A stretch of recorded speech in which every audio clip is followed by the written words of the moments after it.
kian memanas. Kedua negara saling melancarkan serangan terhadap sasaran militer, infrastruktur strategis, hingga fasilitas energi di kawasan Teluk. Terbaru, Komando Pusat Amerika Serikat melancarkan gelombang serangan ke Iran dengan menyasar pertahanan udara Iran. CENTCOM merilis rekaman detik-detik saat jet tempur lepas landas. Sejumlah rudal juga ditembakkan dalam 8 kali serangan berturut-turut untuk melemahkan militer Iran. CENTCOM mengklaim IRGC bertanggung jawab atas serangan terhadap pangkalan militer Amerika Serikat di Jordania yang menewaskan 2 tentara Amerika Serikat.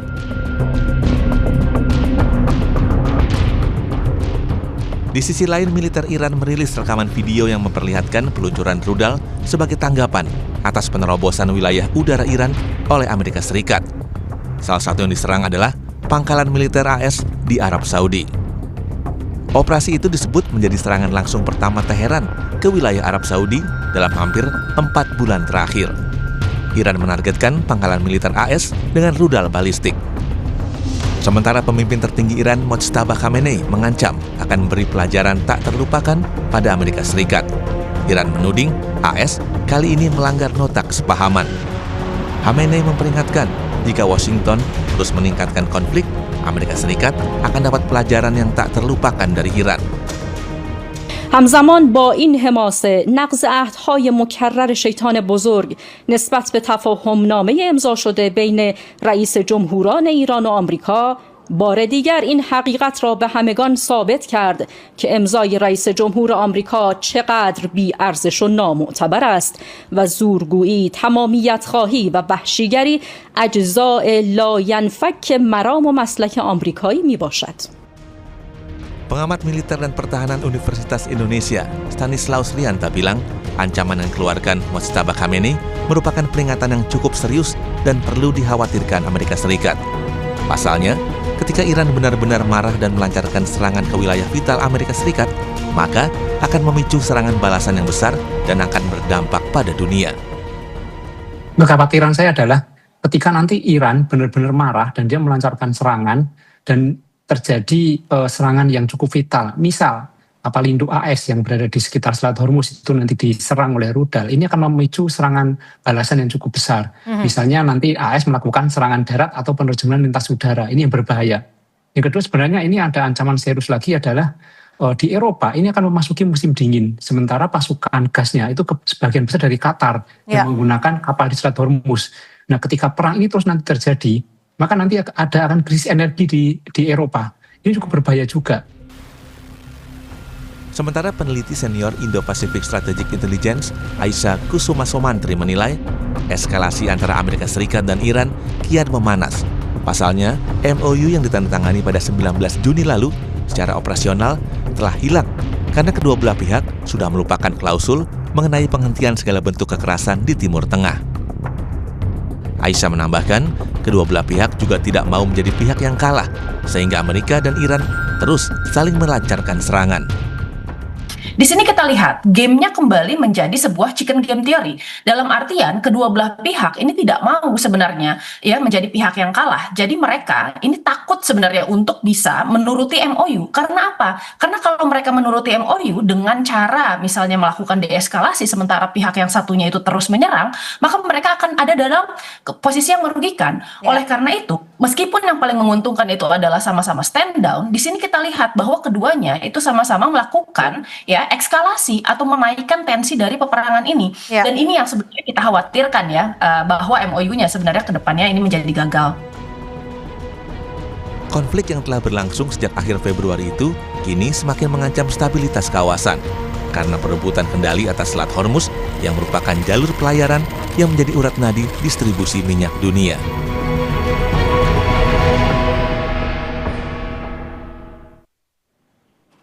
Pertempuran antara Amerika Serikat dengan Iran kian memanas, saudara. Kedua negara saling melancarkan serangan terhadap sasaran militer, infrastruktur strategis, hingga fasilitas energi di kawasan Teluk.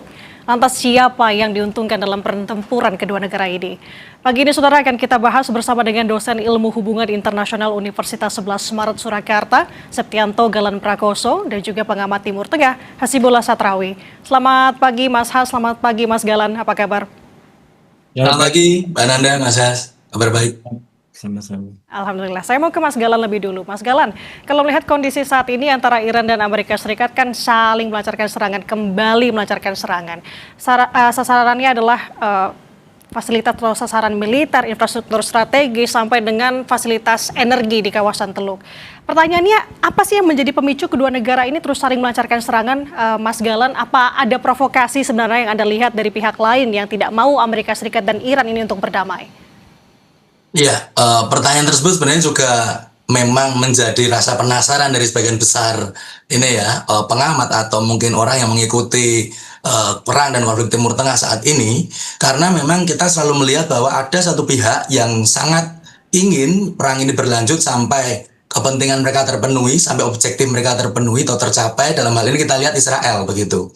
Kalau kita langsung menuduh Israel, buktinya mana? Buktinya ketika perjanjian damai sedang dibicarakan beberapa waktu yang lalu sebelum ada MOU juga, mereka masih menyerang Lebanon yang jelas-jelas dari kacamata Iran juga termasuk front perang. Dalam hal ini Israel melanggar gencatan senjata dan juga ingin selalu memaksakan untuk kemudian advancing troops ya, selalu memaksa untuk kemudian merangsek ke wilayah Lebanon yang selama ini memang dipandang Iran sebagai salah satu front yang juga terkait dengan isu serangan Amerika ke wilayahnya.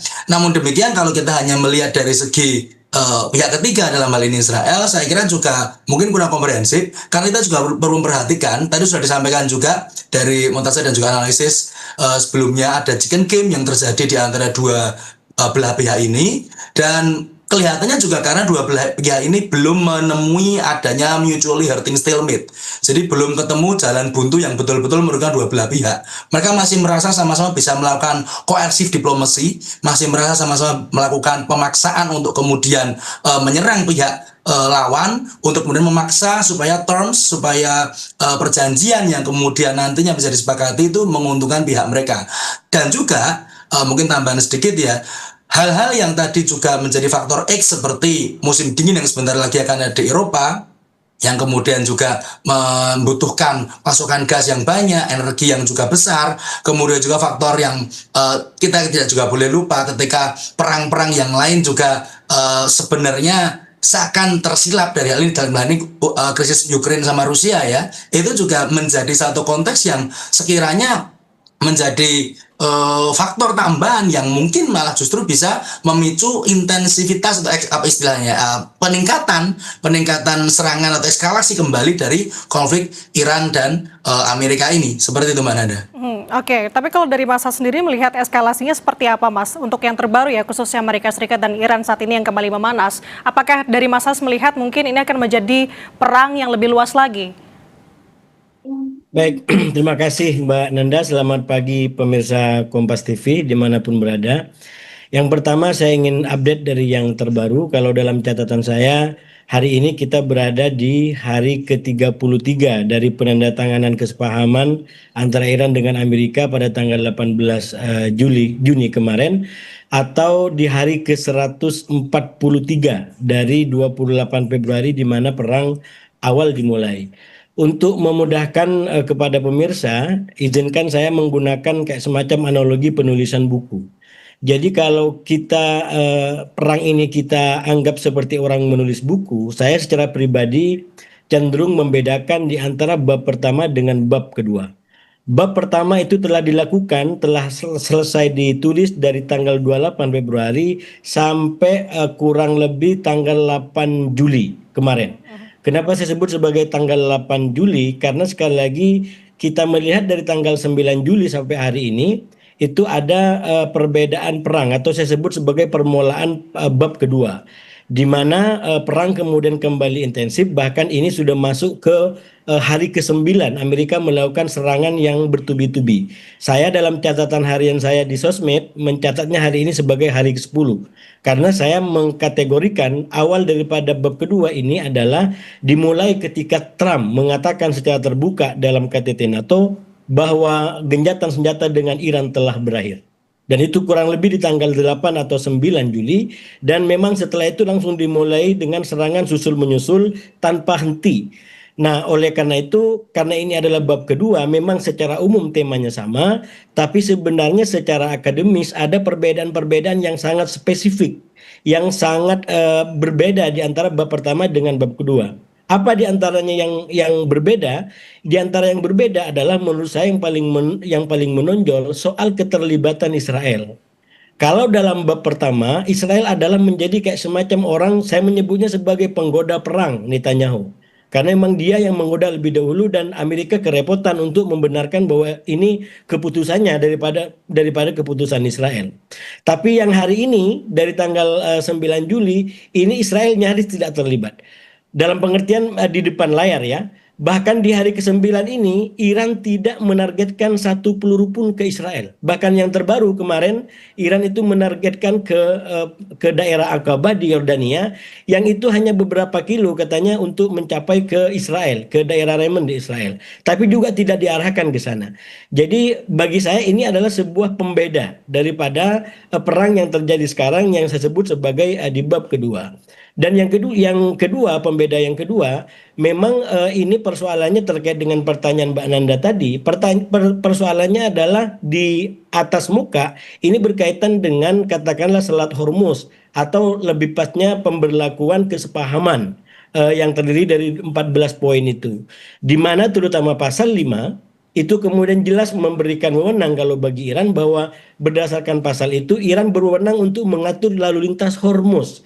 Dan memang itu disyaratkan agar Iran membuka Hormuz secara terbuka. Itu dipahami atau diklaim secara sepihak oleh Iran bahwa dia berhak menentukan wilayah mana saja yang bisa digunakan, termasuk wilayahnya Oman atau wilayah selatan, jalur selatan. Nah ini menjadi titik tengkar. Karena kalau bagi Amerika itu hanya berlaku bagi wilayah utara, wilayahnya Iran. Karena kalau wilayah selatan itu nggak ada kaitan. Nah, ketika Iran kemudian mencoba untuk memaksakan otoritasnya, sistemnya ke wilayah selatan, maka kemudian menjadi titik tengkar. Nah, di hal lain yang sebenarnya juga menjadi persoalan adalah karena berkaitan dengan 14 poin tadi itu Amerika tidak betul-betul mengimplementasikan ketentuan untuk menghentikan semua front tadi disampaikan, terutama di Lebanon. Jadi ini tidak betul-betul dilakukan. Itu yang saya bilang kalau bicara sebab secara di atas muka, di permukaan atau di atas ibarat gunung es yang muncul adalah ini soal MOU atau soal kesepahaman. Oke. Tapi jangan lupa di balik gunung itu sebenarnya ada sebab-sebab lain yang lebih besar. Mulai dari soal katakanlah trust deficit yang mereka tidak percaya ya. Lalu yang kedua dendam ya yang tidak terselesaikan. Jangan lupa serang menyerang ini terjadi dalam dua konteks yang berbeda. Dari sisi Iran ini berkaitan dengan waktu-waktu pemakaman Ayatollah Ali Khamenei yang suaranya adalah suara perlawanan, suara untuk balas dendam. Bahkan mereka yang berunding itu seakan-akan dijadikan sebagai pengkhianat, dituduh sebagai pengkhianat oleh milik kelompok-kelompok lain di Iran yang jauh lebih ekstrim dan menginginkan balas dendam. Itu dari sisi Iran. Dari sisi Amerika ini adalah terjadi ketika Trump berada di samping pemimpin-pemimpin NATO. Saya sempat mengatakan sebelumnya sebenarnya ini adalah tesnya Trump kepada NATO yang sempat mengatakan bahwa dia akan memahami Amerika dan mendukung Amerika. Apakah NATO akan turun tangan dalam perang ini? Saya mencatat sampai hari ke-10 dalam bab 2 ini menurut saya Trump belum dapat yang dia mau, walaupun sekali lagi dia kembali kepada jebakan seperti perang di bab pertama. Ini menjadi eskalasi besar-besaran, tapi kalau menggunakan bahasa-bahasa kritikus di Timur Tengah ataupun di Barat sendiri, Trump tidak punya agenda yang jelas bagaimana perang ini akan dibawa. Oke, saya menarik tadi yang disimpulkan oleh Mas Has sebenarnya dari keterlibatan beberapa hari ini belancaran serang kembali antara Amerika Serikat dan Iran tidak ada sosok Israel di balik keduanya untuk saat ini. Tapi kalau dari Mas Galan sendiri melihatnya seperti apa, Mas? Apakah memang, dan yang jadi pertanyaannya sebenarnya siapa yang paling diuntungkan dalam peperangan ini? Apalagi tadi kalau dari Mas Has sendiri melihat sekarang sudah tidak ada lagi nih si Israel di balik antara serangan balik antara Iran dan juga Amerika Serikat.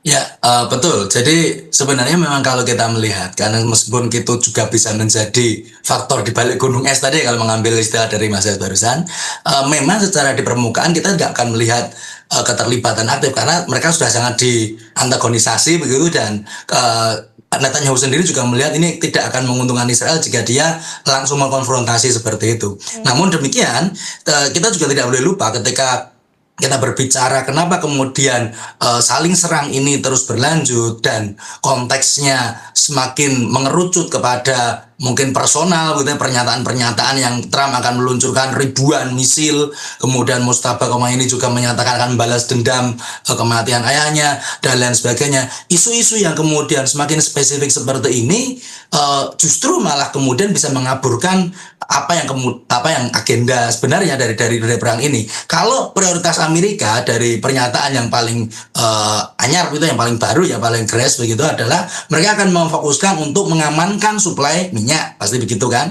Dimana ketika Iran merasa Selat Hormuz harus dikuasai atau harus dikontrol oleh Iran dan ini memerlukan sebuah mekanisme yang tidak bertemu di tengah, maka Amerika merasa berhak untuk menyerang seperti itu. Klaim ini yang kemudian dilihat Iran sebagai sesuatu yang salah. Nah, kalau dari pengamatan kami sendiri dalam konteks ini, justru isu yang kemudian dimunculkan itu belum pasti juga akan tetap terkurung seperti ini, bisa sangat melebar. Kita melihat saat ini peace talk sedang beku begitu, kalau boleh dikatakan tidak berakhir, tapi beku menunggu adanya momentum yang pas tadi, teori ripeness teori kalau dalam perbandingan ya dari Zartman. Tapi moderatornya atau mediatornya dalam hal ini itu juga mungkin belum memiliki kekuatan atau momentum yang pas. Saat ini Qatar dipandang juga sebagai pihak yang condong ke Amerika, sehingga Iran juga sempat melaksanakan serangan dan kemudian menyasar fasilitas Amerika di Qatar. Oman juga dalam hal ini sebagai counterpart di Selat Hormuz yang mengatur perairan selatan juga dipandang lebih bekerja sama dengan Amerika. Pakistan saat ini juga tidak terlalu menonjol selepas kegagalan mempertemukan delegasi kemarin, sehingga apa yang kemudian bisa di-engage dari masing-masing moderator ini juga belum jelas. Namun yang justru menarik adalah bagaimana kemudian nanti negara-negara Timur Tengah akan bersikap. Saat kita melihat ada keterlibatan Israel, beberapa negara Timur Tengah kemudian memiliki seakan memiliki satu pandangan yang sama dalam hal ini, bahwa Israel seakan ingin mewujudkan misi mereka untuk merealisasikan Greater Israel, dalam hal ini mencapai Lebanon dalam memperluas wilayahnya. Namun demikian saat ini mosi tersebut terlihat tenggelam begitu kan, dan bahkan ada isu-isu lain yang kemudian muncul seperti berita terbaru mungkin juga pengayaan uranium untuk kepentingan sipil di Saudi Arabia, di Arab Saudi, bahkan mungkin di tempat yang jauh di Jepang dalam hal ini juga karena perang ini dan keberlanjutan eskalasi, Jepang mempertimbangkan untuk kemudian menggunakan energi nuklir dalam konteks deterrence dan lain sebagainya. Nah, isu-isu seperti ini yang kemudian justru menjadi bukti bahwa memang masih ada spillover effect atau masih ada hal-hal yang sekiranya perlu kita perhatikan yang terkait juga dengan eskalasi konflik Amerika dan Iran kembali, dan tentunya tidak bermaksud tunjuk tangan, tapi pastinya terarahkan juga ke sekutu-sekutu Amerika, terutama sekutu tradisional yang ada di wilayah Teluk sendiri begitu, termasuk Israel begitu kan ya. Oke, saya tangkap poinnya Mas Galan. Tapi kalau dari Mas Hasni melihatnya seperti apa? Tadi sudah disinggung sama Mas Galan bahwa saya katakanlah ini bahasanya adalah ultimatum ya, Amerika Serikat kepada Iran, Iran juga kepada Amerika Serikat, bahkan pemimpin tertinggi Iran, Mojtaba Khamenei mengatakan bahwa akan memberikan pelajaran yang tidak akan dilupakan kepada Amerika Serikat. Tapi kalau dari Mas sendiri ini melihat sebagai peringatan yang seriuskah kali ini dan juga akan berdampak atau seperti apa, Mas? Ya, sudah pasti kalau kita bicara soal serius atau tidak serius, ini lebih daripada serius. Ini soal nasib jutaan orang, ini soal kedamaian negeri. Jadi nggak ada yang main-main di sini. Ini justru permainan dan pertarungan taktik semuanya jalan menurut saya. Karena itu cara baca kita menurut saya juga harus jeli. Jangan kita hanya di atas permukaan, tapi mari kita baca ke dalam. Saya membacanya yang pertama begini, kalau kita lihat ancam-mengancam ya, atau perkembangannya di lapangan. Yang pertama, ini secara kelompok, saya melihat ada kayak semacam pertarungan dua kelompok ideologis. Sama-sama ini, di Iran maupun di Amerika. Yaitu orang-orang yang menginginkan perang terus berlangsung. Walaupun saya katakan Israel absen dalam bab kedua ini sejauh ini, bukan berarti mereka tidak punya peran. Saya tetap yakin bahwa Israel adalah faktor di balik kebijakan perang. Cuman sekali lagi kita harus membedakan yang tampak di permukaan tidak ada Israel. Amerika tidak Iran tidak menyerang Israel, dan Israel sampai detik ini belum menyerang Iran. Walaupun sudah mulai muncul, kalau Iran menyerang kami maka kami akan balas dengan kekuatan maksimal. Nah, tapi sekali lagi kita harus membaca tadi kepada yang lebih detail. Apa detailnya? Menurut saya melihat ini pertarungan dua kelompok ideologi perang di kedua negara, baik itu di Iran maupun di Amerika. Nah, di luar dua kelompok ideologi perang ini ada yang kita sebut atau disebut sebagai kelompok pragmatis, yaitu mereka-mereka yang menginginkan ini berakhir dengan diplomasi dan menjadi damai. Nah, saya melihat perang ini terjadi menunjukkan adanya kekalahan kelompok damai, kelompok pragmatis baik di Amerika maupun di Iran. Jadi sekarang kita sedang menyaksikan bagaimana kelompok-kelompok keras ini sedang mengambil pentas di dunia, kurang lebih nggak mau kalah daripada pentas Piala Dunia yang sudah dimenangkan oleh Spanyol gitu ya, kita ucapkan selamat gitu. Nah, ini mereka ingin mengambil poin itu. Dan sekali lagi kalau kita baca taktiknya hampir sama, yang saya sebut sebagai perang di dalam perang atau taktik kembar identik. Ini sama-sama mereka menggunakan bagaimana memukul lawan agar lawan menyerah. Jadi malah kayak double, jadi mukul dengan cekik ya. Jadi di satu sisi mencekik lewat blokade di Hormuz, tapi di sisi lain juga memukul dengan serang menyerang secara rudal. Sekali lagi targetnya kurang lebih sama. Mereka sedang berbicara, mencoba untuk memaksa pihak lawan itu menyerah dan memenuhi apa yang diinginkan. Nah, oleh karena itu agak berbeda sekali lagi memang dari bab pertama yang saya bilang, ketika Amerika juga menyerang berkali-kali, jelas dikatakan kalau Iran kembali ke meja perundingan dan menerima syarat-syarat kami, maka berakhir perang ini. Nah, oleh karena itu di aspek itu maka kemudian kita bisa baca lebih dalam. Apa itu? Sebenarnya kalau kita baca dari awal, Iran sebenarnya mau damai, sebenarnya juga mau damai. Tapi Iran begitu trauma kalau kemudian diserang kembali. Karena itu secara kerangka itu bolak-balik dibongkar. Iran menginginkan agar kalau sudah ditandatangani, berarti itu deklarasi dan komitmen Iran tidak akan pernah diserang kembali. Jadi poinnya Iran menginginkan tidak akan pernah diserang kembali. Nah, persoalannya adalah Amerika tidak mau. Amerika tidak mau kalau kemudian tidak menyerang kembali. Karena itu, walaupun sudah ditandatangani, Iran tidak mau melepas Hormuz. Jadi Hormuz itu adalah menjadi kunci. Bahkan kalau kata penasihat Mujtaba itu, dikatakan dia lebih penting daripada 10 senjata nuklir. Kenapa? Karena Hormuz yang akan bisa menekan, yang akan memaksa Trump untuk bisa mendengarkan dan mengikuti apa yang dimaui oleh Iran. Yaitu yang saya bilang dari awal, Hormuz adalah semacam serangan sayap dalam bentuk bola lambung yang terbukti sampai sekarang mampu untuk menekuk dan melemahkan Amerika. Dan kunciannya berarti adalah Selat Hormuz ya Mas Has. Sorry saya potong, tapi kalau tadi Mas Has juga menyinggung bahwa saat ini memang kita kembali lagi mengenai Israel. Israel memang tidak terlihat di permukaan, tapi di belakang itu mungkin ada strategi khusus. Sebenarnya apa yang ingin digapai dari strategi atau yang dilancarkan oleh Amerika Serikat saat ini? Ya, yang pertama kalau dari Amerika sendiri sudah pasti bahwa saya meyakini bahwa memang terjadi perbedaan pendekatan di antara Israel dengan Amerika. Walaupun sekarang ketika udah menjadi perang, itu adalah bagi Israel Trump adalah teman. Jadi sami'na wa ata'na kalau perang gitu. Tapi kalau sudah mau damai, itu Netanyahu tidak pernah mau. Karena sekali lagi kalau bagi Israel tidak ada yang lebih besar sekarang agendanya kecuali melumpuhkan Iran. Nah, persoalannya Trump juga berpikir kalau harus melumpuhkan Iran, dia harus menyerang seberapa banyak. 40 hari sudah dia lakukan, sekarang sudah 9 hari dia lakukan, belum ada tanda-tanda Iran mau lumpuh. Jadi sebenarnya di situ Trump jauh lebih rasional untuk kemudian untuk apa perang ini berlanjut. Karena itu dia buka opsi perundingan. Bahkan seandainya Iran mau menerima kompromi, mau kembali ke perundingan kalau bahasanya Trump, perang dan serangan akan diakhiri. Jadi jelas di situ ujungnya berbeda. Netanyahu inginnya adalah agar Iran menjadi hancur sehancur-hancurnya.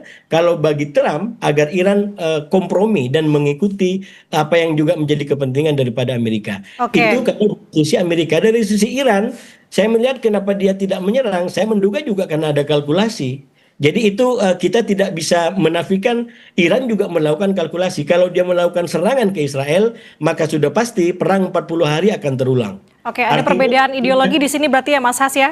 Saya tegaskan tadi antara memang ada yang berpihak untuk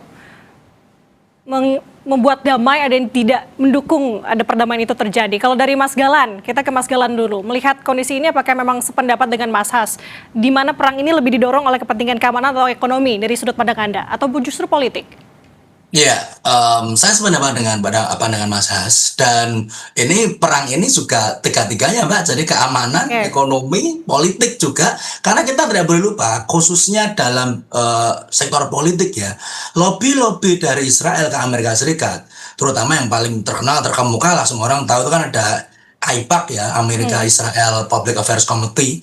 Itu semboyannya aja udah jelas, Amerika is safer, stronger, and more prosperous when the relationship with Israel are ironclad gitu. Amerika itu akan lebih makmur, lebih aman, lebih mulia begitu kan. Kalau relasinya dengan Israel itu sangat kuat. Nah, konteks dalam hal ini juga diaplikasikan dalam berbagai skenario dan situasi, termasuk ini konflik perang yang ada dan juga objektif yang dimiliki Israel sendiri. Netanyahu targetnya, kalaupun toh ini mungkin pandangan pribadi ya, kalaupun toh kemudian tidak bisa menghancurkan meluluhlantakkan Iran begitu ya, dia ingin salah satu yang paling dia inginkan adalah menghabisi Hizbullah, menghabisi perlawanan dari proksi Iran yang ada di Lebanon, yang selama ini memang memiliki jangkauan yang langsung bisa melukai Israel begitu kan, karena berbatasan langsung. Nah, ini yang kemudian sekiranya dipandang sebagai ancaman yang nyata, dan itulah sebabnya kenapa mereka juga terus mengorbankan untuk mengubarkan semangat untuk terus berperang begitu. Sehingga apa yang kemudian dilihat di sini adalah kita bisa lihat dari long term objektif yang ingin dicapai oleh masing-masing pihak juga. Saya sepakat sekali dengan pendapat Mas Has tadi, jadi lihatnya ke dalam, tapi juga kita juga bisa melihat adanya short term win atau kemenangan jangka pendek yang juga ingin dicapai oleh masing-masing pihak ini. Kalau dari segi Netanyahu masih inginnya supaya dia lebih aman, Israel tidak diserang dalam jangka pendek, meskipun itu juga berarti menarik pendapat atau opini negatif seperti biasa dari seluruh dunia terhadap Israel begitu, ya dia nekat-nekat saja karena dia merasa Amerika masih membacking dia. Trump yang sekarang juga menjadi pusing karena di satu sisi dia juga ingin way out dari perang ini, strateginya seperti apa. Di sisi lain antagonisasi yang kemudian dia terima dari berbagai pihak, terutama juga dari Iran, semakin tinggi karena isu kemudian semakin bercampur dengan tadi isu personal juga. Sehingga kalau dilihat ya politik, ekonomi, kemudian juga dari konteks personal bahkan ini menjadi satu hal yang sangat kompleks. Tapi memang kita bisa berharap bahwa perdamaian ya pastinya harus bisa dicapai begitu ya, meskipun saat ini jalannya agak susah selama eskalasi dan juga operasi militer ini masih berlanjut seperti itu. Tapi kalau dari Mas Has bagaimana nih? Apakah jalan damai akan kemudian nanti akan menuju ke sana, akan benar-benar tercapai, atau melihat sejauh ini malah kayaknya akan melebar atau melibatkan negara-negara di kawasan Timur Tengah? Apalagi kan kemarin informasinya bahwa Iran baru saja meluncurkan beberapa senjatanya begitu ya, menyerang di kawasan Arab Saudi begitu setelah 4 bulan terakhir ini. Dari Mas Has bagaimana melihatnya?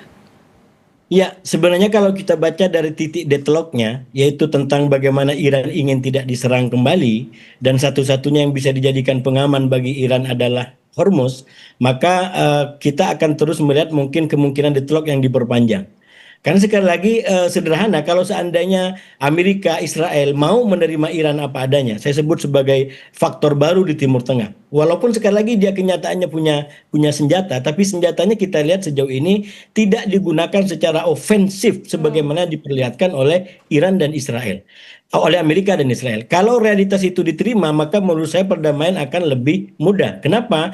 Karena Iran, saya menduga dengan keras dia akan rela untuk melepaskan Hormuz. Dia akan rela untuk membuat Hormuz kembali kepada seperti semula. Sekarang Iran maju mundur untuk melepaskan Hormuz karena sekali lagi itu menjadi satu-satunya yang akan memaksa Amerika terutama untuk tidak berani neko-neko. Trump sudah berkali-kali mengatakan Hormuz akan kita kuasai, termasuk yang sekarang. Dia bilang bahwa Hormuz terbuka. Sampai hari ini yang benar adalah justru klaim daripada Iran bahwa memang Hormuz dikendalikan oleh Iran, dan sampai sekarang ketika Iran bilang Hormuz tertutup, maka pelayaran di Hormuz juga terganggu. Walaupun saya secara objektif sampaikan, secara nilai Iran di situ adalah problematik, terutama di perang bab kedua ini. Kenapa? Karena ketika Iran memaksa agar wilayah selatan, yaitu yang masuk di wilayahnya Oman, ikut kemauan dia, maka itu kan sebenarnya kayak semacam menguasai wilayah orang untuk sebuah menghidupkan kartunya.